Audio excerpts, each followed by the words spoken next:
Here comes the money. Ching. Money, money, money, money, money. Oh wait, that's not the theme. But Money in the Bank was yesterday. Not yesterday, but last week. And here's what I like about it. We have the opener, which is the women's match, and honestly, this women's match was pretty awesome. A pretty solid match, in my opinion, and I think the winner was the right choice. Was the right choice.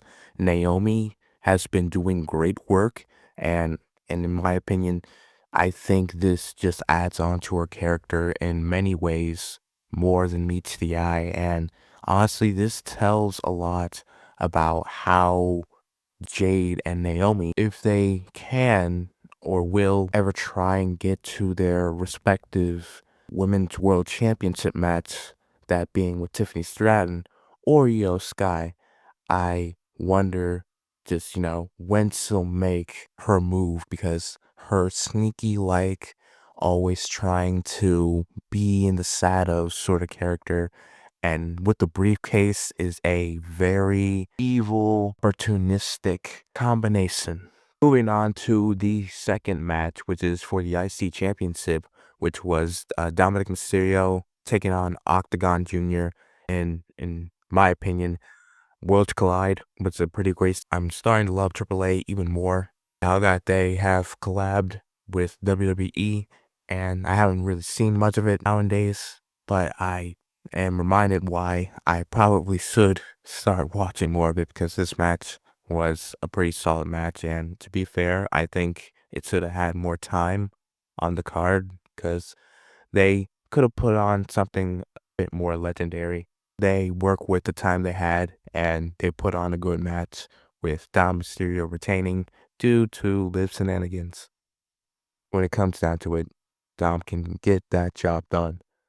Moving on to the next match, which is for the Women's Intercontinental Championship. Now, this match, in my opinion, is the match I think is their best so far, and for a good reason, because I think this shows how much both of them grown, but how much both of them can just put on a match, you know what I mean?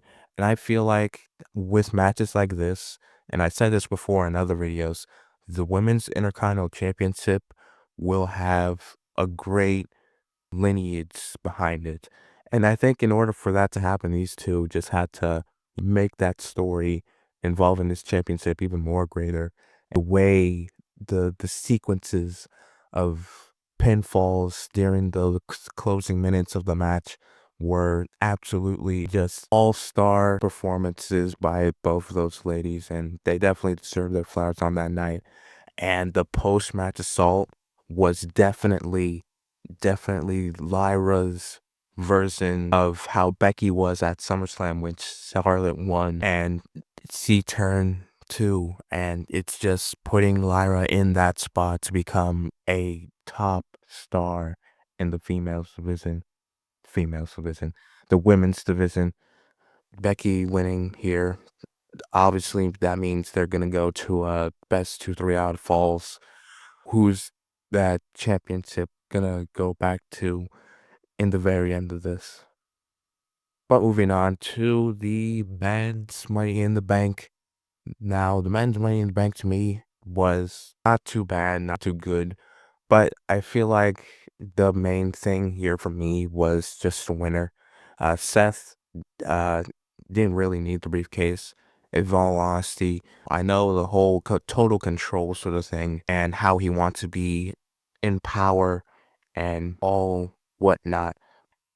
Second Money in the Bank that I wouldn't say has gone to waste, but I think it could have been used for a better talent, in my opinion. LA Knight, even Grand Americano, Andrade a bit. I mean, I didn't have anything against Solo, but I could see somewhat Solo having it, but I don't want him to. But I did like the whole future superstars with Braun, Jacob, Jeff Cobb, and no, not Jeff Cobb, but the other name, and Bronson Reed. I did like that because those four big dudes are hopefully gonna have a good future down the line in the WWE.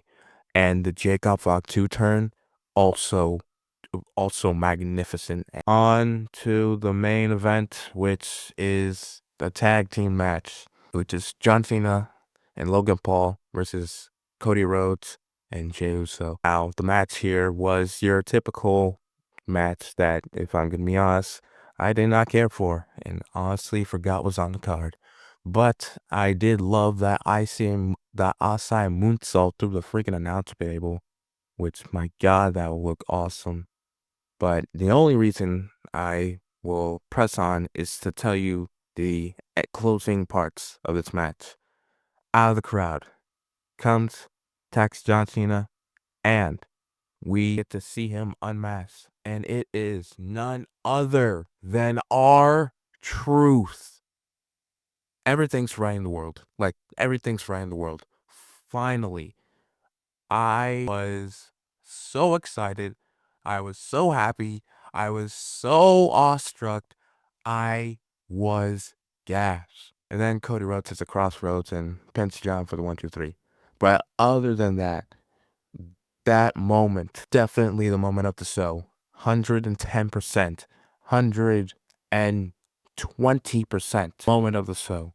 Oh, he's not R-Truth anymore. He's Ron Killings, his TNA name. And I really do hope that this has some progression in it.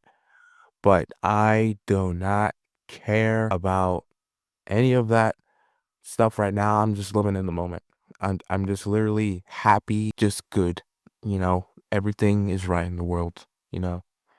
I'm just vibing out.